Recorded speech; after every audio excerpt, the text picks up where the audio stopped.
월천 파이프라인을 위하여! 와!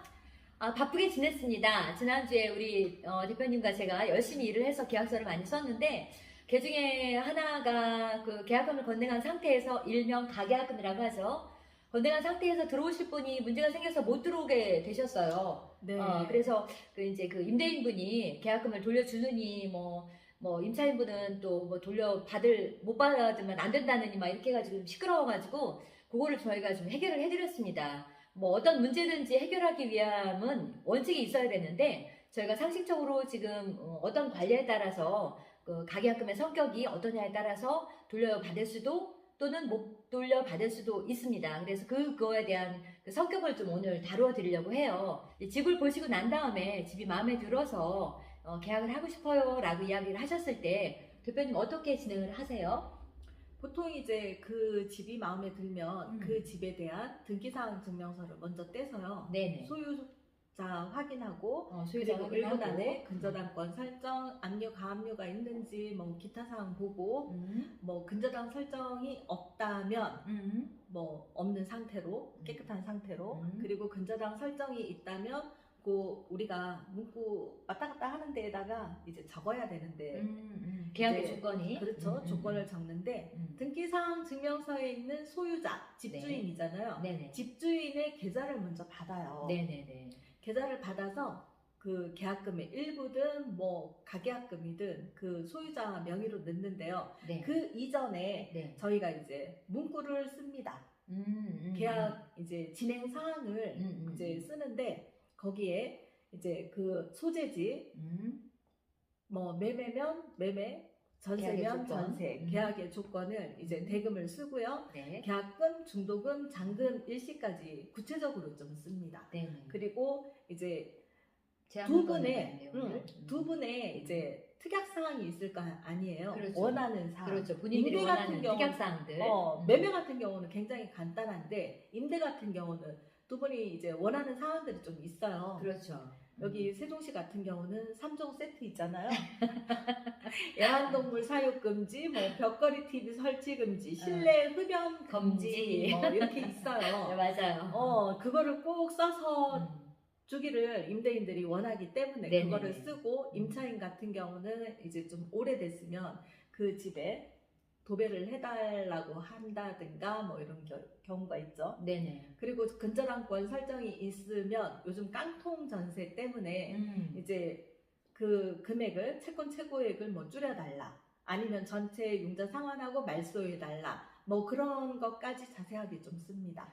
그러면 일단 집이 마음에 든다고 하면 덥석대고 집주인한테 뭐 계약금 입금하겠습니다 이렇게 하는 게 아니라 네네. 먼저 공인중개사에서 우리 대표님이 등기사항 증명서를 열람을 해서 그쵸? 권리 분석을 해드리고 네. 또 그 거기에 따라서 계약의 조건이 약간 내용이 좀 달라질 수도 있는 거네요. 그렇죠. 그리고 난 다음에 이제 계약의 중요 사항이라든가 아니면은 그 당사자 합의에 의한 특약 내용들을 이거를 이제 그 문서화해서 그거를 문자 발송을 해드리고 네. 당사자 간의 그 내용에 대해서 합의가 되어지면 동의가 되신다고 하면 그때 이제 비로소 계약금을 이렇게 그 임대인 통장으로 집주인 그렇죠. 통장으로 이제 입금을 하는 과정이네요. 네네. 그리고 지금 그 대표님이 말씀하셨던 거는 우리가 말하는 거는 가계약금이라고 하지만 엄밀히 봤을 때는 계약의 일부분으로 해서 계약이 체결이 된 거네요. 그럼요. 말로는 가계약이라고 하는데 이거는 네네. 정말 가계약 아닙니다. 본계약하고 똑같이 진행을 하기 때문에 네네. 서로 만나서 계약서를 쓰지 않을 뿐이지 네네. 정식적으로 다 똑같이 가는 거죠. 계약이 진행이 된 거네요. 그렇죠. 그리고 네. 거기에다가도 계약금의 일부 금일 얼마 입금하고 네. 계약서 쓰는 날 10%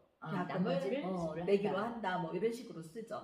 그러면은 그 위약금에 대한 내용도 명시가 되었다고 봐야 되겠네요. 네, 위약금에 대한 것도 이게 그냥 뭐 위약금, 뭐 임대인이 뭐 매도인이 해약을 할 때는 뭐 계약금을 포기를 하고 뭐 이런 식으로 써버리면 네. 이 그 계약금 자체가 오늘 낸 일부금이 아니고 전체 계약금이 될 수도 있어요. 그렇죠. 그쵸. 그렇기 때문에 거의 이제 모든 부동산이 금일 낸 뭐 계약금 금액까지 표기하시는 분들도 있고 오늘 금액을 뭐 이렇게 한다 이렇게 정확하게 표시를 하죠. 그게 없으면 이제 난리가 나는 거죠. 그러니까 이제 저희가 일반적으로 뭐 가계약금이다라고 이야기를 해서 간혹 어떤 분들이 그런 질문을 하기도 해요. 이거 계약서 작성도 안 하고 또 이거 뭐 24시간 지나지 않았기 때문에 해야도 되는 거 맞아요. 아니에요? 이런 질문을 하시는 분들이 있는데 도대체 어디서 그 이야기를 들으셨는지 어떤 근거로 말씀을 하시는지는 모르겠지만 그런 내용은 없습니다. 24시간이라는 게 어디서 나왔는지 그런 모르겠어요. 거는 없고요. 계약금의 성격이 원래 이제 가계약금이라고 하는 거에 대한 성격이 두 가지로 나누어서 생각을 할 수가 있어요. 첫 번째는 이제 전화하셔가지고 그렇게 이야기하시는 계약을 위한 계약. 다시 말해서 계약을 위한 예약금의 성격을 갖는 경우와 지금 우리 대표님이 이야기해 주신 것처럼 계약금의 일부금이기는 하지만 계약의 확정이 된 계약으로 나누어서 생각을 할 수가 있어요. 네. 근데 이제 지난번에 저희 사무실에 오셔서 상담했던 그 어르신 같은 경우에는 그 상가 분양 받으셔서 오셨다가 이제 저희가 이제 상담을 해드린 사례인데 어떤 사례였냐 하면은요 이분이 이제 그 퇴직을 하시고 퇴직금을 가지고 계셨는데 이제 월세를 좀 받고 싶은 마음에 요즘에 이제 아파트 경기가 많이 안 좋다 보니까 불안하시다고 하면서 따박따박 나오는 상가 월세를 받으시려고 상가 분양팀에 가셔서 이제 계약금을 주고 오신 거예요. 그게 이제 상가 분양가가 그때 4억이었죠. 네, 4억이었죠. 4억 계약금이었는데 이제 4억 분양가였는데 계약금은 300만 원을 걸고 오셨대요. 근데 이제 와서 생각을 해보니까 저희가 이제 그랬죠. 여기 세종시 요즘에 뭐 아파트 가격은 다시 반등을 하기는 했지만 뭐 이제 그 예전같이 회복이 된다고 하는 것들이 사실은 미지수다. 그리고 상가의 경우에는 공실도 많이 생기고 또 코로나 지나면서 이렇게 그 상가들이 워킹 손님들이 많지 않기 때문에 좀 아무래도 좀 그렇다라고 상담을 해드렸더니 이제 해약을 하시고 싶다고 하면서 가셨어요. 근데 갔다 오셔서 난리가 났죠. 난리가 났죠. 본인은 300만 원만 띄면 된다고 생각을 해서 그렇죠. 위약금으로 내면 된다고 생각을 해서 가셨는데 상가팀에서는 이제 원래 분양가가 4억이고 계약금이 4천만 원이니까 당신이 일부금만 냈으니까 나머지 3,700만 원을 더 내야 해약이 된다라고 그렇죠. 이렇게 막 아주 강압적으로 이야기를 해서 이분이 겁을 잔뜩 먹고 오셔서 다시 또 저희 사무실에 오셨더라고요. 그래서 저희가 물어봤어요. 그러면은 그렇게 계약금을 건네주시고 받아오신 문서가 뭐예요? 물어봤더니 영수증 하나 300만 원짜리 영수증 하나 갖고 오셨길래 저희가 설명해드렸어요.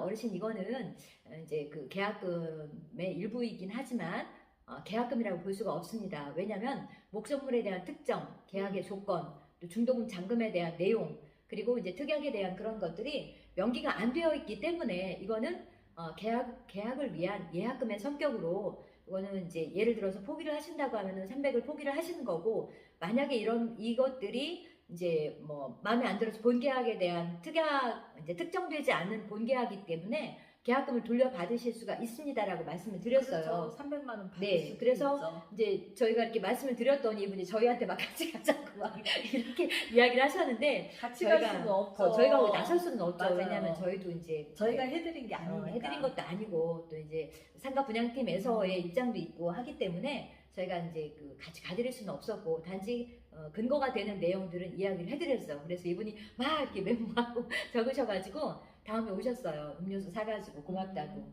돌려받으셨어요. 왜냐면 아주 잘했어요. 돌려받으셨어요. 왜냐면 이제 말씀드린 것처럼 가계약금의 성격이 계약금의 일부금이 아닌 예약으로 진행이 되었기 때문에 돌려받을 수 있는 이제 근거가 됐던 거죠. 네, 그래서 저희가 이제 주의하셔야 될 부분이 그거예요. 이제 가계약금이 계약을 위한 예약금이냐 아니면은 계약의 본 계약이 된 거냐. 그렇죠. 그거에 대해서 이제 구별하는 근거가 됐던 거죠. 위약금에 대한 명시가 중요해요. 특약에서 뭐 애완견도 중요하고 TV도 중요하고 뭐 금연도 중요하지만 그것보다는 본 계약에 있어서의 그 오간 금전에 대한 부분을 위약금으로 볼 거냐 아니면 계약금 전체 10%에 대한 거를 위약금으로 손해배상의 성격까지 포함을 해서 할 거냐에 대한 내용이 굉장히 중요하고 또 예민한 부분입니다. 그래서 뭐 계약이라고 하는 게 또 계약금 건네고 본 계약으로 또 건네가고 또 잔금까지 잘 치러주면 다행이겠지만 중간에 변수가 생겼을 경우에는 위약금을 어디까지 볼 것이냐에 대한 내용도 반드시 실무에서는 명기가 되어야지만 분쟁의 소지도 없고 그쵸. 또 그거에 대한 귀책 사유의 당사자가 책임을 지고 그 내용을 이행을 할 수도 있습니다. 그러니 오늘은 가계약금의 성격과 또 더불어서 특약의 내용과 또 목적물에 대한 또 확정, 그리고 위약금에 위약금. 대한 범위까지 이렇게 다루어 드렸습니다. 이렇게 계약을 하실 때 꼭 유의하시고 네. 잘 챙겨서 보시기 바랍니다. 자, 그러면 오늘 여기까지 하고 다음에 또 뵙도록 하겠습니다. 자, 그럼 다음 시간에 만나겠습니다. 안녕. 안녕.